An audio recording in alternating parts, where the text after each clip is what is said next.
નમસ્કાર મિત્રો, આજના આ એપિસોડમાં આપણે પૂજા રૂમ વિશે જાણીશું. પૂજા રૂમ વિશે મૂંઝવતા સવાલો, શું ધ્યાને રાખવું, શું કરવું, શું ન કરવું, પૂજા રૂમ કઈ જગ્યાએ રાખવો જેવા દરેક સવાલોનું સોલ્યુશન આજે આ એપિસોડમાં એક જ જગ્યાએ મળશે. આજના એપિસોડમાં આપણે ઘરમાં પૂજા સ્થળ, મંદિર તેમજ દેવી દેવતાઓના ફોટા કે મૂર્તિઓ ક્યાં રાખવાના હોય, તેમજ શું કરવું કે શું ન કરવું જેવા અનેક સવાલોના જવાબો જાણીશું. પ્રથમ, ઘરમાં પૂજા સ્થળ, દેવદેવીઓના ફોટા કે મૂર્તિ ક્યાં હોય? તો શાસ્ત્રોમાં જણાવ્યા અનુસાર ઈશાન ખૂણામાં ભગવાનનો વાસ હોવાથી ઘરના ઈશાન ખૂણામાં પૂજા સ્થળ, ઘર મંદિર, દેવી દેવતાઓના ફોટા કે મૂર્તિઓ રાખવી અતિ ઉત્તમ ગણવામાં આવે છે. ત્યારબાદ પ્રશ્ન થશે કે પૂજા કરતી વખતે પૂજા કરનારે પોતાનું મુખ કઈ તરફ રાખવું જોઈએ?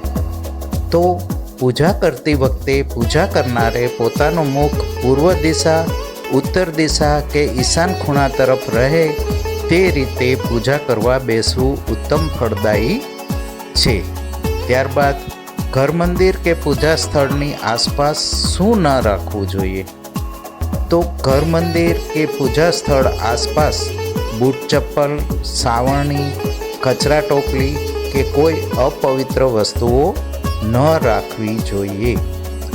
હવે પૂજા કરનારે કઈ તરફ મુખ રાખી પૂજા ન કરવી જોઈએ અને શા માટે? તો તેમાં જણાવવાનું કે પૂજા કરતી વખતે પૂજા કરનારે પોતાનું મુખ દક્ષિણ તરફ રહે તેમ બેસવું નહીં, કારણ કે આ દિશામાં મુખ રાખી બેસતા મન સ્થિર રહેતું નથી. ત્યારબાદ જાણીશું કે ઘર મંદિર કે પૂજા સ્થળ ક્યાં ન રાખવું? તો ઘર મંદિર કે પૂજા સ્થળ બેડરૂમમાં તેમજ દાદર નીચે ન રાખવું. ઘર મંદિર કે પૂજા સ્થળની દિવાલોનો રંગ કેવો રાખવો? તો ઘર મંદિર કે પૂજા સ્થળની દિવાલોનો રંગ આછો પીળો કે સફેદ રાખવો જોઈએ. ત્યારબાદ જાણીશું પૂજા રૂમને દરવાજો રાખવો જોઈએ કે નહીં? જો જરૂરિયાત ન હોય તો પૂજા રૂમને દરવાજો ન રાખવો. ઘર મંદિર કે પૂજા સ્થળના ફ્લોરિંગનો રંગ કેવો રાખવો? ઘર મંદિર કે પૂજા સ્થળના ફ્લોરિંગનો રંગ આછો પીળો કે સફેદ રાખવો સારો. મિત્રો, ચેનલને લાઈક, શેર અને સબસ્ક્રાઈબ જરૂરથી કરજો. જો પૂજા રૂમને દરવાજો રાખવો અનિવાર્ય હોય તો કેવો દરવાજો રાખવો જોઈએ? તો જણાવવાનું કે જો જરૂરિયાત ન હોય તો પૂજા રૂમને દરવાજો ન જ રાખવો જોઈએ, પરંતુ જો દરવાજો રાખવો અનિવાર્ય હોય તો લાકડાનો દરવાજો કરવો, ધાતુનો દરવાજો કરવો નહીં. ઘર મંદિર કે પૂજા સ્થળની અંદર શું ન રાખવું જોઈએ? તો ઘર મંદિર કે પૂજા રૂમમાં વજનદાર વસ્તુઓ ન રાખવી, તેમજ ઘર મંદિર કે પૂજા રૂમમાં સૌંદર્ય પ્રસાધનો પણ ન રાખવા જોઈએ. હવે જાણીએ કે ઘર મંદિર કે પૂજા સ્થળની અંદર કઈ વસ્તુઓને સંતાડવી કે સંગ્રહ કરવો જોઈએ નહીં. તો જાણીએ કે ઘર મંદિર કે પૂજા સ્થળની અંદર કિંમતી સામાન સંતાડવો કે સંગ્રહ કરવો નહીં, તેમજ ધનને સંતાડવું કે સંગ્રહ કરવો નહીં. હવે ઘર મંદિર કે પૂજા સ્થળની અંદર કેવા ચિત્રો કે ફોટાઓ રાખવા નહીં? તો ઘર મંદિર કે પૂજા સ્થળની અંદર વાસ્તુ પુરુષ, પશુ પક્ષી તેમજ મહાભારતના ચિત્રો રાખવા નહીં.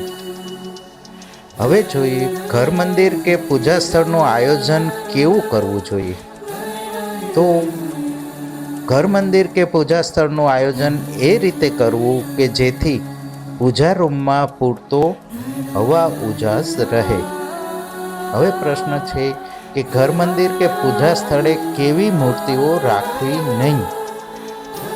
તો ઘર મંદિર કે પૂજા સ્થળમાં ખંડિત મૂર્તિઓ રાખવી નહીં, તેમજ પ્રાચીન મંદિરમાંથી લાવેલ મૂર્તિઓ પણ રાખવી નહીં.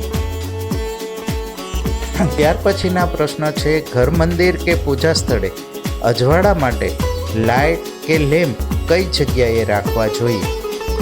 તો ઘર મંદિર કે પૂજા સ્થળે અજવાળા માટે લાઇટ કે લેમ્પ દક્ષિણ દિશા કે પૂર્વ દિશામાં રાખવા સારા.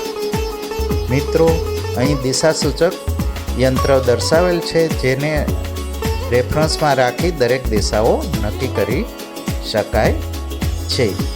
મિત્રો, આવી જ ઉપયોગી માહિતી મેળવતા રહેવા building planning idea by Harendra Chudasama ચેનલને લાઇક, શેર અને સબસ્ક્રાઈબ કરવાનું ભૂલશો નહીં.